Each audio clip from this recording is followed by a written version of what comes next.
जैसे हम लोग खबरें देखते रहते हैं, रोहित विराट की चल रही होती हैं, हमारे यहाँ भी कैप्टेंसी चेंज हुई है। आप एज़ ए स्पोर्ट जर्नलिस्ट आप कैसा देखते हैं इस शिफ्ट को कि मतलब आपके लिए सरप्राइज़ था या आप एक्सपेक्ट कर रहे थे कि पाकिस्तान में वनडे को लेकर यूँ कप्तान चेंज किया जाएगा? नहीं, मैं तो पहले भी सरप्राइज़ था जब पहले बाबर को हटाया गया, फिर आई थिंक शाहिनशाह अफरीदी को बनाया गया, फिर वापस बाबर आ गए, फिर आपने रिज़वान के पास गए, अब शाहिनशाह अफरीदी आ गए। तो आई थिंक मैं मतलब पर्सनली तो मुझे लगता है और ये एक्सपीरियंस से भी मैंने देखा है कि जब आप थोड़ी स्टेबिलिटी देंगे ना, तो बेहतर होता है। इतने आप कप्तान चेंज करते जाएँगे तो कोई एक एक कप्तान जो होता है वो कल्चर लाना चाहता है, एक तरीके से टीम को खिलाना चाहता है। तो आई डोंट थिंक उससे कुछ टीम बेहतर होती है। बट एज़ अ जर्नलिस्ट मुझे रिज़वान बड़े शार्प क्रिकेटर नज़र आते हैं। एज़ अ बैटर भी मुझे वो काफ़ी पसंद है बिकॉज़ मुझे वो थोड़े गट्सी से प्लेयर नज़र आते हैं। हमारी मुंबई में उनको खड़ूस बैटर्स कहा जाता है ना, जो बड़े गट्सी होते हैं, लास्ट मोमेंट तक लगे रहते हैं और उन्होंने कई अच्छे परफॉर्मेंस भी दिए।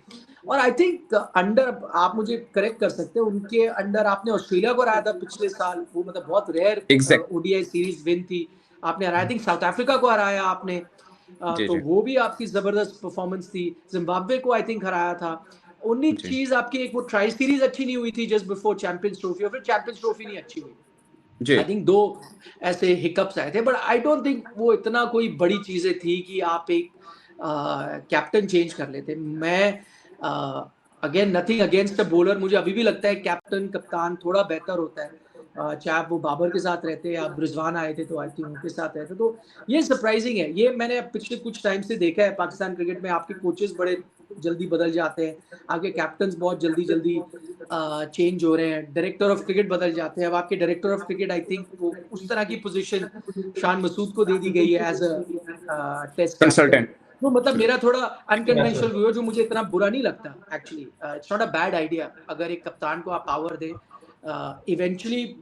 ये अगर फ्यूचर अगेन मैं जाता हूँ इमरान खान के टाइम पे, वो डिफॉल्ट डायरेक्टर ऑफ क्रिकेट ही होते थे ना उस वक्त। भाई जो हुँ, उन्हें चाहिए होता था वो उनको मिल जाता था। उनको प्लेयर पसंद आता था, नेट में वो कहते थे यार इसको लो मैं ले जाऊंगा, आप मुझे फ्री हैंड दो।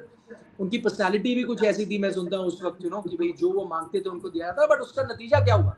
आपके परफॉर्मेंसेस अच्छे हुए, आपकी टीम बनी। तो समवेयर कप्तान को आपको फुल कंट्रोल देना चाहिए। ये जो आप चेंजेस इन कैप्टनसी कर रहे हो वो आप फिर प्लेयर को अंडरमाइन कर रहे हो, एडमिनिस्ट्रेटर्स चला रहे हैं उसको, which I think is completely wrong. Cricket देखिए, ये चीज एक मैं आपको एग्जांपल दूंगा, बड़ी अच्छी चीज है Indian cricket and Pakistan cricket में, बड़ा डिफरेंस है ओवर द इयर्स। मैं बात कर रहा हूँ ओवर द इयर्स, मतलब एटलीस्ट लास्ट 2 डेकेड्स की अगर आप बात कर लें, इंडियन क्रिकेट में भी ना बड़े बड़े स्ट्रॉन्ग एडमिनिस्ट्रेटर्स आए हैं। ठीक है, आई एस बिंद्रा साहब होते थे, जगमोहन डालमिया थे, एन श्रीनिवासन थे, ठीक है ना, जय शाह आए, बहुत लोग आए। उन्होंने ना कई डिसीजंस लिए जो प्लेयर्स को पसंद नहीं आए होंगे या पसंद आए, या हार्ड डिसीजन भी लिए, लेकिन वो मोस्टली ना एडमिनिस्ट्रेटिव रिलेटेड डिसीजंस थे। आई थिंक क्रिकेटिंग मैटर्स में मुझे नहीं याद आता कभी भी कितने बड़े बड़े वो आपके हमारे एडमिनिस्ट्रेटर्स हैं उन्होंने डिसाइड किया होगा। इवेंचुअल पावर क्रिकेटिंग डिसीजन लेने की या तो कोच के पास होती थी, या कप्तान के पास होती थी, या आपके जो सिलेक्टर्स होते थे उनके पास होती थी। एक बार ऐसा आया था पिछले अगर 2 डेकेड्स में मैं देखूं, जहां एक सिलेक्टर का डिसीजन ओवरटर्न किया गया था। वो एम एस धोनी को कप्तानी से हटा रहे थे, तो जो एन श्रीनिवासन थे, जो उस वक्त बीसीसीआई के प्रेसिडेंट थे, और बीसीसीआई के प्रेसिडेंट के पास वीटो पावर होती है कप्तानी चेंज करने के लिए, बाकी नहीं। कप्तान अगर आपको चेंज करना है तो आपको बीसीसीआई प्रेसिडेंट से परमिशन लेनी होती है। उसमें उन्होंने बोला था नहीं, आई डोंट थिंक ये राइट टाइम है। बट बाय एंड लार्ज देखें, हमारे बोर्ड प्रेसिडेंट बदलते आए हैं, बट कैप्टनसी चेंजेस ना आप देख लें, आपको मैं एक ट्रेंड दिखाता हूँ, इतने कैप्टनसी चेंजेस कभी हुए ही नहीं। अगर एम एस धोनी थे कैप्टन, तो उससे पहले सौरव गांगुली थे, तो काफी टाइम सौरव रहे, फिर आपके राहुल द्रविड़ आए, फिर आपके एम एस धोनी आए, तो फिर हर फॉर्मेट में एम एस धोनी रहे। किसी ने बड़े बड़े लॉसेस हुए हैं, आप 4-0 हार गए एम एस धोनी की कैप्टनसी में, ऑस्ट्रेलिया में, इंग्लैंड में, बैक टू बैक, बट इतने कोई बड़े चेंजेस नहीं किए। फिर आपके विराट कोहली आए तो वो काफी देर रहे, फिर वो जब हटे काफी साल बाद हटे, कंट्रोवर्सी हुई, कुछ जगह उन्होंने खुद छोड़ी। फिर रोहित शर्मा आया, वो काफी टाइम तक रहे। अब आप शुभमन गिल के लिए जा रहे हो, बट आप जब जाते हो तो एक तो जल्दबाजी नहीं करते, आप थोड़ा टाइम लेके करते हो, लेकिन फिर जब आप कर लेते हो वो चेंज, फिर आप एक लॉन्ग टर्म रोप देते हो। अब शुभमन गिल को चांस मिला है, अगर उनका टूर अच्छा नहीं लगता इंग्लैंड का, आई डोंट थिंक आप सोचते कि उनको कैप्टनसी देनी है या नहीं। अब आपने उनको वनडे का कैप्टन बना दिया, अब वो आई थिंक कंटिन्यू करेंगे। तो थोड़ी आई थिंक स्टेबिलिटी बेटर होती है। एंड अगर आप क्रिकेटर्स पे क्रिकेट, बट उसमें क्या होता है, मैं जो यहाँ बाहर से देखता हूँ, जो आप क्रिकेटर्स के कुछ एक एडमिनिस्ट्रेटर्स या कुछ एक वो बनाते हो, एक पैनल सा बना देते हो जिसमें इंजी भाई रहे हैं कई बार, है ना, मोहम्मद यूसुफ रहे, वो चेंज होते रहते हैं, वो भी आप बनाते हो, आप उनको भी चेंज कर देते हो, वो बड़े डिसीजन लेते हो, आप चेंज कर देते हो। आई थिंक वो जो एक जो स्ट्रीमलाइन ऑफ पावर है ना, वो थोड़ी सेम नहीं रहती। एडमिनिस्ट्रेटर अगर स्टेप आउट कर लें, आप एक फिक्स जो सिलेक्टर्स बनाते हो लॉन्ग टर्म बनाओ, एक डिसाइड करें, और उसमें भी थोड़ी कंटिन्यू होनी चाहिए। हमारे सिलेक्टर्स चेंज होते हैं but I don't think decisions change होते हैं। पूरे सिलेक्शन पैनल बदल गए, बट ये नहीं कि जो नया सिलेक्शन पैनल आया उसने कहा नहीं यार मेरे जो हैं 5 प्लेयर वो आएंगे बाकी हट जाए। वो आई डोंट नो, वो तो वो मीडिया का डर होता है, या एक बीसीसीआई थोड़ा इस तरह से चलता है इतने साल से कि एक थोड़ा स्ट्रक्चर है, आप बहुत ओवरनाइट चेंजेस नहीं कर सकते। मैं आपको एग्जांपल दे रहा हूँ, सी इन पाकिस्तान क्या होता है, गवर्नमेंट चेंज होती है तो पीसीबी के जो प्रेसिडेंट है वो चेंज हो जाते हैं। बीसीसीआई इतनी इंडिपेंडेंट है कि अगर आप कंट्री के प्राइम मिनिस्टर भी है ना, तो आप दुनिया की हर चीज कर सकते हैं, बट आप बीसीसीआई का प्रेसिडेंट नहीं बदल सकते। मैं हमेशा ये एग्जांपल देता हूँ, आप शरद पवार है, हमारे बड़े पॉपुलर और बड़े लीडर थे। उन्होंने ना अपने लाइफ में, वो 50-60 साल से सियासत में है, उन्होंने अपने लाइफ में ना कोई इलेक्शन नहीं आ रहा, मतलब वो जहाँ जाते थे उनकी पॉलिटिकल इतनी स्ट्रांग है, अलग अलग लेवल पे वो इलेक्शन लड़े, अलग अलग जगह से लड़े, कभी इलेक्शन नहीं आ रहे। वो अपनी लाइफ में एक इलेक्शन आ रहे हैं, वो बीसीसीआई का इलेक्शन था। तो इतना पावरफुल बंदा भी ना बीसीसीआई का इलेक्शन हार गया था। क्यों हार गए थे? तो जगमोहन डालमिया से डल रहे थे, जिनका कोई पॉलिटिकल कनेक्शन ही नहीं है।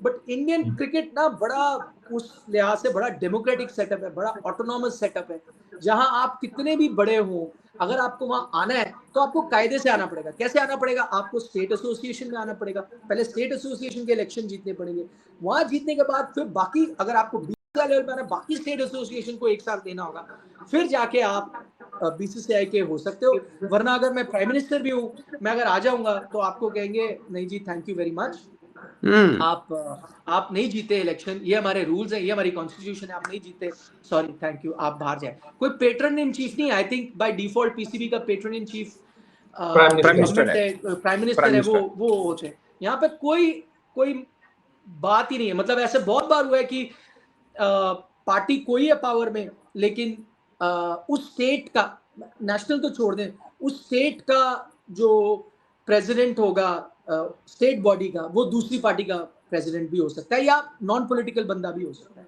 बीसीसीआई का प्रेसिडेंट वो हो सकता है जो कभी किसी और पार्टी से जुड़ा हो या ना भी जुड़ा हो, या उसका पॉलिटिकल कोई कनेक्शन ही ना हो, कभी लॉयर हुआ हो लाइफ में या क्रिकेट एडमिनिस्ट्रेटर हो, वो भी रह सकता है। सो राइट नाउ देखिए, हमारे यहाँ जय शाह को लेकर काफी बातें होती हैं, बट ये आपको याद रखना होगा कि ओके वो आए हैं और उनके फादर होम मिनिस्टर है, बट आपको ये भी देखना होगा अहमदाबाद, पहले उनको ये स्टेप बाय स्टेप लेना पड़ा, फिर यहाँ पे आए, फिर उनको अच्छा ठीक है आपने यूज किए होंगे अपना पॉलिटिकल क्लाउड, बट उसका भी पॉलिटिकल क्लाउड क्या होता है, आपको स्टेट के वोट चाहिए होते हैं। स्टेट में भी अगर आप चाहो थोड़ा प्रेशर बनाओ, स्टेट में अगर कोई और पार्टी है ना, मतलब स्टेट लेवल अलग पार्टीज होती हैं आपको पता है, तो अगर वो कंट्रोल कर रही है वो स्टेट, तो आप चाहे सेंटर में पावर में हो, आप वो वोट नहीं ले सकते उस स्टेट का। तो it's not a very easy way of going about things. और देखिए उनका टेन्योर खत्म हुआ है, उनके फादर होम मिनिस्टर है, उनको वो टेन्योर है, तो बीसीसीआई से अभी बाहर है, वो आईसीसी एज अ रेप गए, बट बीसीसीआई में वो नहीं आ सकते जब तक कि वो वापस वो कूलिंग ऑफ पीरियड नहीं करते, फिर आएंगे। उसके बाद भी जो उनका लास्ट टेन्योर होगा वो उसके बाद लास्ट होगा, उसके बाद कॉन्स्टिट्यूशन ऐसी कि वो फिर आ ही नहीं सकते वापस एडमिनिस्ट्रेशन। देखो भाई, लास्ट क्वेश्चन और रियल में last question, Babar Azam in T20 cricket, Babar Azam in back in Pakistan T20 team, आपको मतलब एज ए जर्नलिस्ट कैसा देखते हैं कि पाकिस्तान को आप समझते हैं, मतलब पाकिस्तान क्रिकेट में बेहतर है T20 टीम में बाबर आजम का आना? एक्चुअली में जो कल कोच ने बात की ना, उससे मुझे ये लगा, जो हमारे माइक हसन ने बात की उससे मुझे ये लगा, उसने बोला कि ऊपर टॉप में कंपटीशन है। अभी बात हो रही थी कि वर्ल्ड कप के लिए पाकिस्तान की टीम फाइनल हो चुकी है या नहीं, उन्होंने बोला कि टॉप में कंपटीशन है, कंपटीशन इन सेंस कि अब हमने फखर को रेस्ट दिया और बाबर को लेके आए हैं। सो जब दोबारा फखर वापस आएंगे तो एक कंपटीशन, क्योंकि साबिरा फरहान तो अच्छा खेल रहे हैं, आपके खिलाफ बड़ा अच्छा खेले थे, खासकर बुमराह को अच्छा खेले, और वो तो ओपनर है ही हैं। तो अब डिसाइड ये होना उनके साथ फखर होंगे या बाबर आजम होंगे, जो मुझे उनकी बात से लगा। सो आप जर्नलिस्ट हैं, जाहिर है, जैसे हम भी रखते हैं इंडिया की चीज़ों के ऊपर। आप आपके ख्याल में बाबर आजम पोटेंशियली उनकी इंक्लूजन होनी चाहिए T20 में? ये देखिए, मैं ऑनेस्टली सरप्राइज था कि आप बाबर और रिजवान को आपने कंसीडर नहीं किया एशिया कप में। And I tell you why, क्योंकि क्या होता है, कई बार आप इंडिया का एग्जांपल देते हैं कि यार वो देखो, इंडिया ने तो विराट और रोहित को थैंक यू कर दिया, उनके बिना चले गए, देखिए कितना अच्छा कर रही है इंडिया, तो हमें भी वही करना है। हम भी ना, जैसे कभी ऑस्ट्रेलिया अच्छा होता था, आप ऑस्ट्रेलिया के एग्जाम्पल देते थे, बट आई थिंक आपको अपनी रिसोर्सेज देखनी होंगी। इंडिया ने रोहित शर्मा विराट को थैंक यू T20 में इसलिए किया क्योंकि आपके पास तिलक वर्मा, अभिषेक, ये सब बैठे थे बाहर, यशस्वी जायसवाल बैठे हैं बाहर, है ना। तो आप भैया, आपके पास रिसोर्सेज इतनी है, उस लेवल पे क्रिकेट खेल रहे हैं कि यार आपको मूव करना पड़ा उनसे। बट आई डोंट थिंक, जो मैंने पाकिस्तान की बैटिंग देखी है इन एशिया कप की, इतने कोई बड़े प्लेयर बैठे थे हु आर पुशिंग रिजवान या Babar out of the league. देखिए उनको, उनके मतलब आप हुसैन तलत को लेके आए या नवाज हैं, ठीक है, हसन नवाज थे, या मोहम्मद नवाज है जो आपके ऑलराउंडर है, वो मतलब मैं ये कह रहा हूँ कि आप पूरी बैटिंग लाइनअप भी देखो तो ठीक है, आप इर्द गिर्द उनके ही जा रहे हो। फकर भी अच्छे बैटर है, बट उनका भी परफॉर्मेंस पैची रहा है, बट वो लकी है टू कंटिन्यू, जबकि बाबर और रिजवान उतने लकी नहीं है, उनको आपने बाहर कर लिया। तो आई थिंक वही मैं वापस स्टेबिलिटी पे जाता हूँ, आपको स्टेबिलिटी रखनी चाहिए और तभी किसी प्लेयर को आप बाहर करें जब आपको लगे। वो एक लाइन मैं हमेशा यूज करता हूँ, अगर आप सिलेक्शन को सिलेक्शन की तरह देखें, रिजेक्शन की तरह ना देखें ना, वो I think should be the approach. तो मैं जब कोई टीम बना रहा हूँ, मैं ये सोचा है मैंने किस किस को रिजेक्ट करना है, इसको बाहर करो, इसको बाहर करो। मैं अगर वैसे जाऊँ, नहीं यार मैंने इनको रखना है, यहाँ शायद मेरी प्रॉब्लम है, मैं एक चेंज कर लूँ। तो I think that is a better approach than reject करूँ, मैं सारी चीजें बदल दूँ। आप बदल दें सारी चीजें, जब आपके पास बैठे हैं कोई ना, आप लड़ाई करने जा रहे हैं फ्रंट पे ना, तो आप पुरानी बंदूकें तभी लेके जा रहे हैं क्योंकि आपके पास है ही वो पुरानी बंदूक है, तो आप उनके साथ लड़ रहे हैं, ठीक है ना। हाँ, अगर आपके पास एकदम लेटेस्ट टेक्नोलॉजी पड़ी हुई है पीछे और आप नहीं लेके जा रहे, तो आप और हम हंसेंगे यार, फिर आप कैसे जंग लड़ोगे, आपको लेके जानी। बट वही चीज है, अगर आपके पास भाई वही तरह की बंदूकें हैं या काफी टाइम से आपने यूज नहीं करी, तो आप फिर जो है उनके साथ ही लगो, उनमें कम से कम जंग तो नहीं लगा, वो आप यूज हो रही है, उनमें थोड़ा एक्सपीरियंस है। सो आई थिंक दैट, मतलब मुझे लगता है Pakistan would have been a better team with Rizwan and Babar. हाँ, आपका कोई अच्छा देखिए, PSL में आप देख सकते हैं ना, कोई टैलेंट आए, कोई बहुत ही बड़ा टैलेंट आए जो कंसिस्टेंटली परफॉर्म करता है, तो आप कहें नहीं यार, इससे 3 सीजन, एक नहीं 3 सीजन ऐसे रन बनाए, सबका बुरा हाल करेगा यार, अब टाइम आ गया कि बाबर या रिजवान को ये रिप्लेस कर दे। बट आई डोंट थिंक वो भी केस हुआ है। एक एक सीजन आप देख के या 2-4 मैच देख के आप लेके आते हो, वो इज नॉट आइडियल। सो मैं तो पहले ही कह रहा था कि बाबर को रहना चाहिए था, आप उनको रखे और फिर एक स्टेबल टीम बनाया। आई think that is a better option. Nikhil भाई, पाकिस्तानी व्यूअर्स के लिए हमारे यहाँ पे बड़ी बहस होती है कि कुछ जो सीनियर क्रिकेटर्स हैं उनकी यहाँ पे PR चलती है। मतलब कुछ कंपनीज होती हैं जो उनको PR कर रही होती हैं, प्रमोट कर रही होती हैं रिटेन रखने के लिए या टीम में वापसी के लिए। आपके यहाँ भी है? मैं स्पेशली पूछना चाह रहा हूँ रोको पर्सपेक्टिव में, क्योंकि हम लोग सोशल मीडिया पे तो देखते हैं, लोग कहते हैं इनकी PR बहुत तगड़ी है। ऐसा होता है? मतलब इसलिए नहीं कि वो डिजर्व नहीं, ऑफ कोर्स दुनिया के बेस्ट प्लेयर हैं दोनों, बट एक फिर भी एक इमेज बिल्डिंग होता है और बाकी मामला होते हैं। तो आपके यहाँ इंडिया में भी ये चलता है? 100% होता है, और ये सिर्फ रोको तक नहीं है, ये हर प्लेयर जो है उसके साथ टीम होती है। जब मैं हर प्लेयर की बात कर रहा हूँ, ऑल योर बिग नेम्स, और उसमें एक दो नहीं, 7-8-10 ऐसे प्लेयर्स हैं।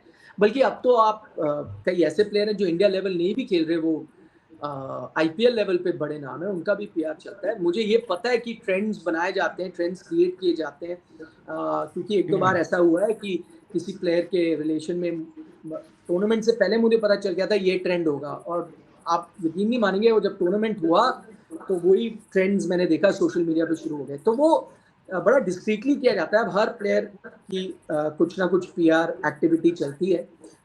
ये भी मैं आपको बताऊं कि कई बार जर्नलिस्ट को भी फोन आते हैं, सीधा सीधा नहीं, मतलब थोड़ा बात करके कि यार देखें इसके खिलाफ बड़ा नाजायज हो रहा है, बड़ा बड़ी क्रिटिसिज्म हो रही है, देखें ऐसा बुरा नहीं है।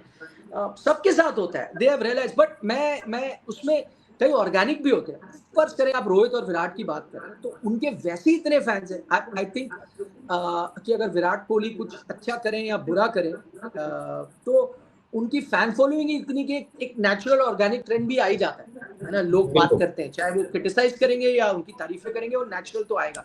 बट हाँ, कई बार इन सिंक, मतलब जो प्रोग्राम्ड पीआर जो होता है कि एक चीज है, एक चीज हाईलाइट की जाएगी, या उनका रिएक्शन, या कोई इवेंट पे वो कहीं जा रहे हैं, या कब वो प्रैक्टिस कर रहे हैं, वो किस तरह से हाईलाइट किया जाएगा, फैंस क्या आ रहे हैं, पोस्टर्स क्या रख रहे हैं, ये सब तैयारी की जाती है। मैं आपको कुछ चीजें, मतलब विदाउट नेमिंग एनीवन, मुझे पता है कि क्राउड्स भी स्टेडियम में लाए जाते हैं काफी। मतलब देखिए, एक स्टेडियम में अगर आपको एक ट्रेंड है, कोई मुझे आप बताएं, मुझे किसी एक प्लेयर को अंडर प्रेशर डालना है, ठीक है ना, आप चाहते हो कि क्राउड उसके अगेंस्ट जाए, और क्राउड का मतलब ये थोड़ी है कि पूरे 30,000 लोग जो है वो, मतलब एक सेक्शन ऐसा होगा, 200 लोग भी एक क्राउड में एक 50 भी खिलाड़ी के बहुत है। पीछे जाएंगे, है ना, 50-100 भी होंगे एक खिलाड़ी के पीछे जाएंगे, तो यार वो अंडर प्रेशर आएगा, ठीक है। वैसे ही सिमिलरली अगर 100-50 लोग एक खिलाड़ी के लिए बैनर लेके आएंगे, आजकल तो आपको पता है, एक क्लिप वायरल हो जाता है कि एक फैन है, वो गिर गया, जैसे ही प्लेयर आया वो गिर गया, वो मैं आपका फैन हूँ, पैर छू लिया, ये तो बहुत ईजी है ना, वो एक क्लिप वायरल हो जाता है, तो आप बोलो देखो इसकी फैन फॉलोइंग देखो क्या, या 2 बड़े जबरदस्त आपने क्रिएटिव पोस्टर्स बना दिए, है ना, वही बहुत है। कितने लोग चाहिए आपको, 10, 20, 30, 40, आप उतनी टिकटें लेते हो, उनको ग्राउंड भेजते हो, उतना माहौल तो 100% हो रहा है, 1-2 नहीं, कई प्लेयरों का होता है। इसमें मीडिया की भी गलती है, हम हर चीज को एज ऑर्गेनिक, एज ट्रू मान लेते हैं, या देखो भाई इसकी फैन फॉलोइंग देखो, वो 10 लोग ही कर रहे हो, पर हम देख लेते हो क्लिप भी, बाय द वे, वो क्लिप भी जो फिल्म वायरल होते किया हैं, जाता है। ऐसा नहीं कि बाय चांस होते हैं, वो लोग होते हैं वहां पे जो वो क्लिप का शूट करते हैं। शॉर्ट्स बनाते हैं। कई सोशल फंक्शंस होते हैं, है ना, कोई डिनर पे कोई गए हुए हैं, कुछ गए हुए हैं, वहां पे आप देखेंगे, मतलब बड़े, मुझे तो कई लोग हैं, देखिए मैं ना, क्योंकि इतने साल से मीडिया में, तो आपको इमेजिन करना होगा, कई मेरे ऐसे दोस्त यार भी हैं जो पहले मीडिया में होते थे, अब उस तरफ है, पीआर की तरफ है, ठीक है ना। मैं मास कम्युनिकेशन कॉलेज से आता हूँ, जहाँ मेरे कई बैचमेट्स थे जो पीआर में गए, आज वो पीआर फर्म्स हेड कर रहे हैं। कई बार उनसे बातचीत होती है, तो थोड़ा हमें भी इंसाइट्स मिलती हैं कि भाई क्या हो रहा है। कई बार हमें लगता है यार ये तो बड़ा ऑर्गेनिक हुआ, तो फिर सुन के पता चलता है नहीं यार मतलब काफी चीजें होती हैं पीछे। Thank you very much Nikhil भाई, मेरे साइड से सब कंप्लीट है। श्वेत भाई thank you thank you so much Nikhil भाई, आपने बेटी को इतना लेने टाइम जाना है दिया। स्कूल से। हाँ, आपने इतना टाइम दिया और आप जुड़े रहे। नहीं,